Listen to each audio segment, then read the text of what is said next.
There's a plane out there. I'll bet that's our plane, huh? This is Don. He'll turn 90 next week. I better not forget my coat. He's a father of 8 and a Korean War-era veteran. He has seen a lot in his 9 decades, but he has no idea what's ahead of him on this day. And where from? Atkins, okay. Don, along with 81 other veterans, will board the Eastern Iowa Honor Flight for Washington, D.C., a city Don has never seen.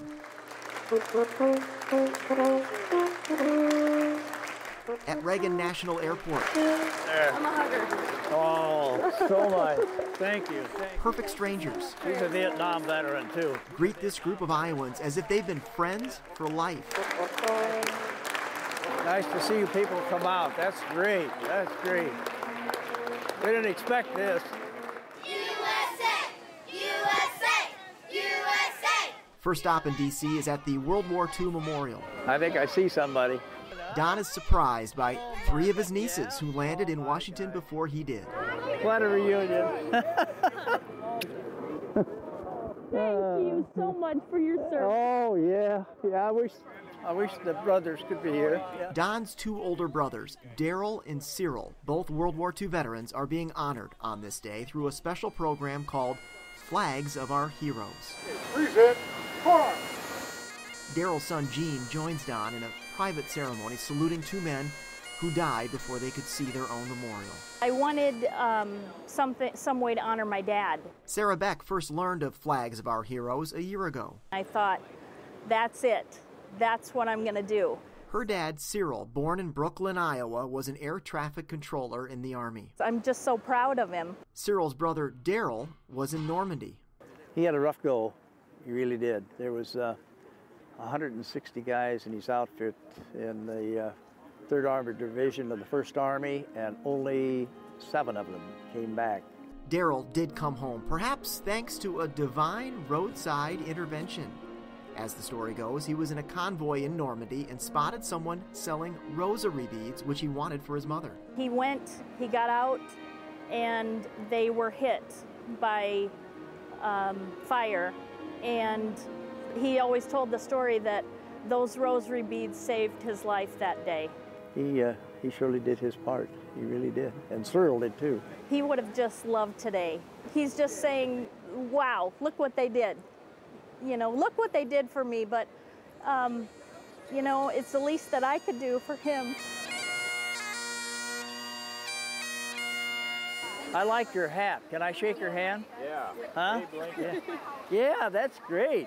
Another stop, another surprise. Students from Maryland with thank you cards. Oh, that was nice of those kids and the teacher to bring them, you know. From there, a whirlwind tour of war memorials. Korean, Vietnam, the brand new Veterans Disabled for Life Memorial near Capitol Hill. Isn't Arlington Cemetery immense? This could be the most unforgettable stop. You are about to witness the changing of the guard.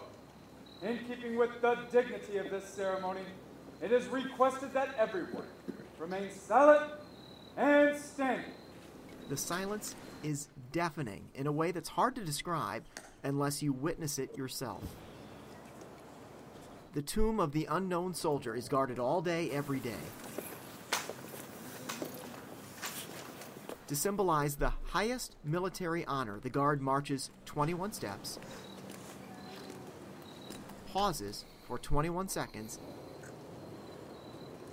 and then takes another 21 paces. Don's nephew, Gene, is one of those selected for the wreath-laying ceremony. Present, arm.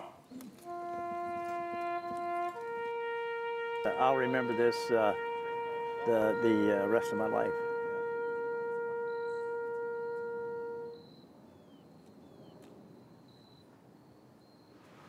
As he stopped at memorial after memorial, his thoughts turned to sacrifice and his own service. My orders had come down to go overseas, and I was in an automobile accident in Indianapolis. And by the time I got out of the hospital, they said it's too late to send you over there. His service time was about up, but there's no time clock on his sense of humor. I fought a lot of battles in the United States: Indianapolis, Fort Worth, Dallas, Aurora, Cincinnati. I was in a lot of tough battles. For the most part, his focus is on those who did serve in the foxholes. And as he leaves Washington with the rest of the Iowa crew, he is thanking them for their service. There's just enough time for one more revelation. 1,000 people line the Eastern Iowa Airport in Cedar Rapids to welcome the veterans home. We never expected this. You deserve it.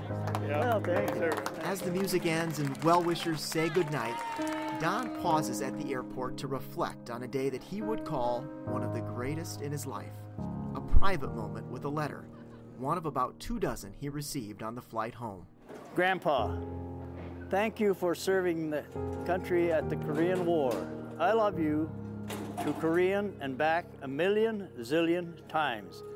They could not have done it without you. What is it like to be in war? I really cannot imagine serving in the Korean War or any kind of war. Sent with lots of love, your granddaughter, Maddie. It's a day he will cherish, and so will I, because Don is my dad. Love you, Dad. Oh, thanks, Jerry. Thank you. It's been an overwhelming day. Overwhelming day, yeah.